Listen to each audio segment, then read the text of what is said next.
in a year that has been so improbable. The impossible has happened. From the Frank Beck Chevrolet Studio Annex, this is Time Out Overtime on the Time Out Overtime YouTube channel. I'm your host, Ray Arsenal. Again, I apologize for the technical issues last night. I hope you're hearing me tonight. If you haven't done so yet, please get down there in the corner and smash that like and subscribe button. You'd be doing me a big favor if you do. Boy, where to begin? The Tigers go down to Houston and sweep the Astros. Just unbelievable. Pitchers battle today.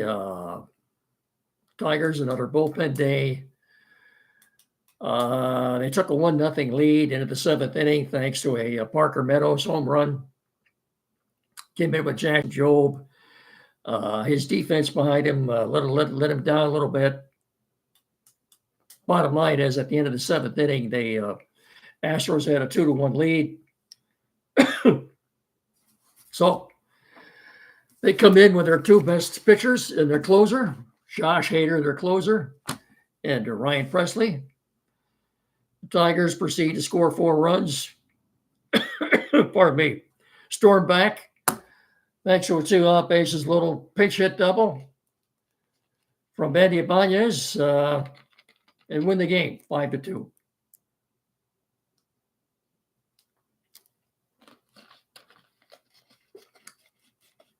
I did not expect them to win this series. I thought they had reached the end of the line. I thought they had accomplished enough already, but apparently they don't know any better. Interesting fact, too, interesting stat about this game today. Josh Hader, Hader, the Astros closer, star closer, made $19 million this year. The Tigers' playoff roster, their playoff roster. Now, without Javier Baez and without Kenta Maeda, their playoff roster, total payroll for the playoff roster, $18.8 million. The guy they beat today made $19 million. The only bad thing about that is I would hope it wouldn't lull the Tigers and Scott Harris into a sense of complacency where they thought they wouldn't have to spend any money this offseason. Yes, there's always a lot of luck involved. I'd rather be lucky than good. But what do you say? I mean, I keep running out of adjectives for this team. I thought when they pardon me. I thought when the Astros took the lead, they're going to be playing tomorrow. But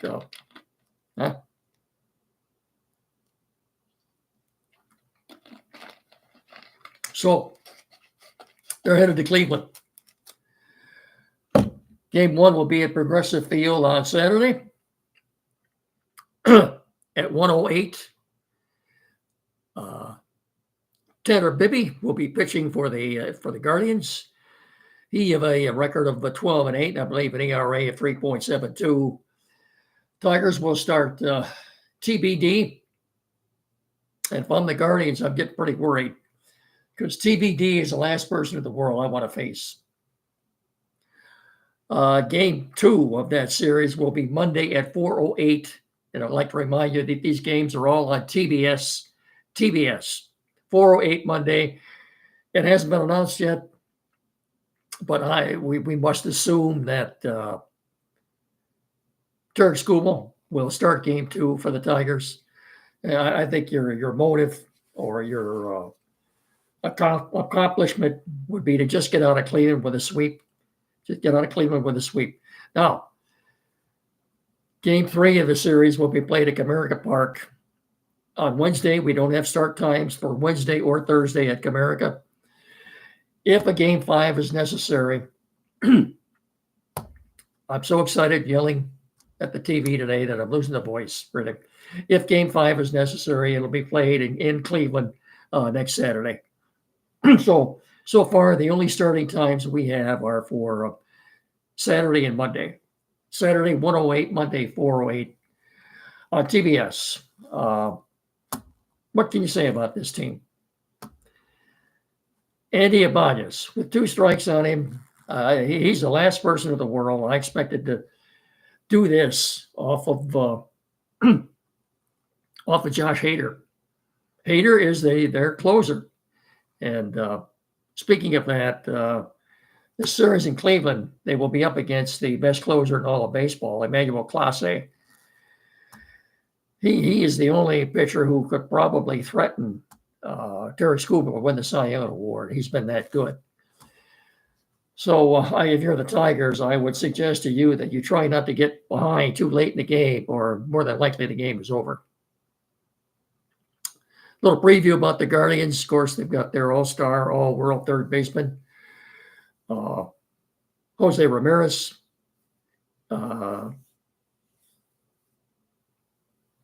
Nader brothers, Josh and Bo, one at first base, one catching, have had a very good year. Quan out in left field has been good. And Andres Jimenez, their second baseman, is very good. Hey, it's a good team. They didn't win, 92 games?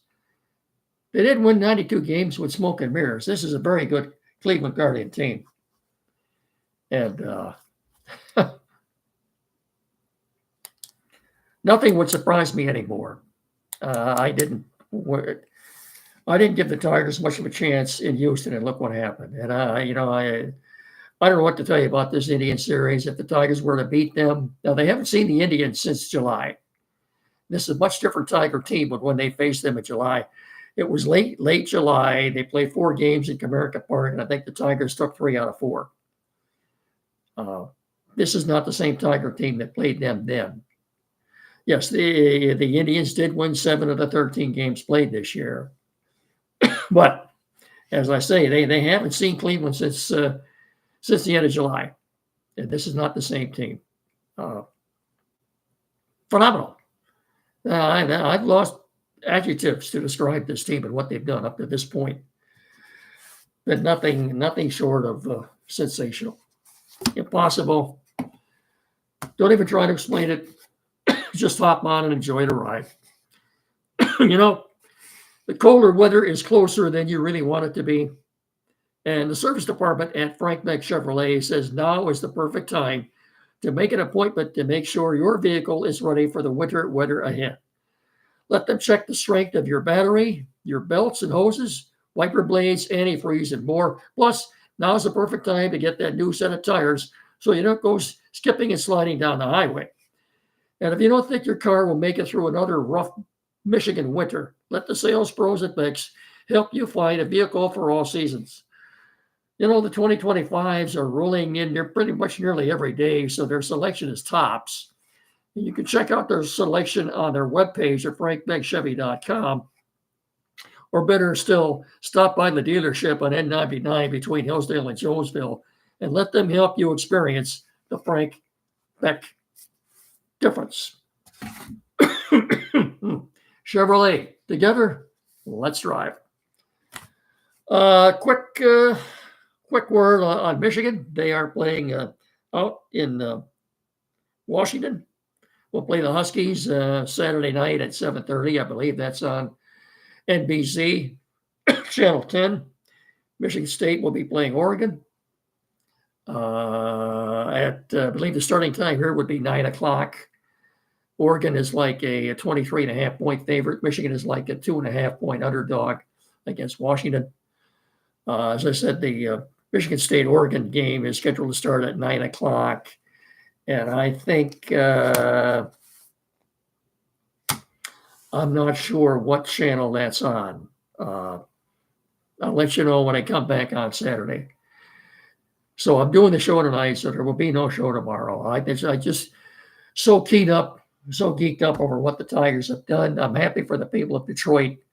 They'll have an opportunity to see October baseball again.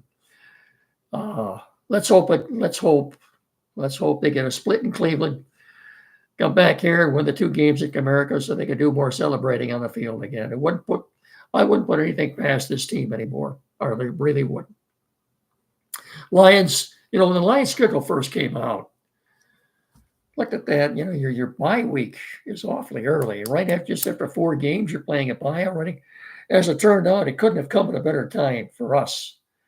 For the next 2 weeks, we can put football on the back burner and give all our devotion and attention now to Tiger baseball. What a ride it's been! Unbelievable, absolutely unbelievable. Congratulations, you guys. You proved nothing is impossible. And again, I went back and looked at the 1988 World Series Game 1. That's the one where Kirk Gibson hit the dramatic walk-off ninth inning home run off of Dennis Eckersley.